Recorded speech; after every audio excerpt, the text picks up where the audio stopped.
Welcome to the FWI News Review. Coming up this week, the Royal Show is given the axe, cereal growers face a bill of millions, and we look for farming's lookalikes. This year's Royal Show is set to be the last ever. Show organisers, the Royal Agricultural Society of England, say falling visitor and exhibitor numbers mean the show is no longer viable.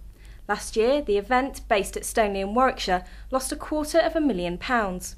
Chief Executive Brian Warren says the Society is considering alternative shows for the venue, which will concentrate on more core farming content. UK growers face a bill of £500 million through removing pesticides through the Water Framework Directive. Johan Tasker reports. Growers could lose a massive £500 million under pesticide protection rules. Weed control could be particularly hard hit under the Water Framework Directive, according to a study by ADAS. Blackgrass control would be even more difficult than it is now, said researcher James Clark. The Environment Agency insists that voluntary measures are preferable, but a ban could come in place if all else fails. Predicting what will happen next in farming is often impossible, but that hasn't stopped some FWI Space Forum members from having a go. Isabel Davies explains. What is going to dominate the news in 2015? To be frank, who knows? But FWI forum users have been having a guess, and the picture isn't pretty. The government today ordered troops to secure supermarkets and food distribution centres as starving rioters take to the streets, says Cavio.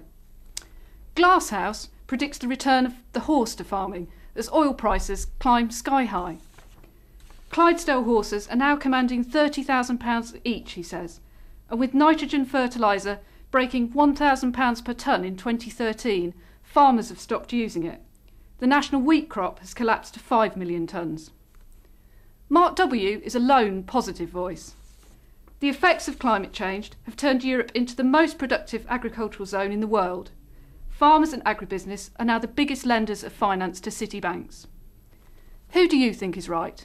Join the debate at fwi.co.uk/2015. And finally, it's said that everyone has a lookalike in the world, and it seems farming is no exception. Tim Ralph explains.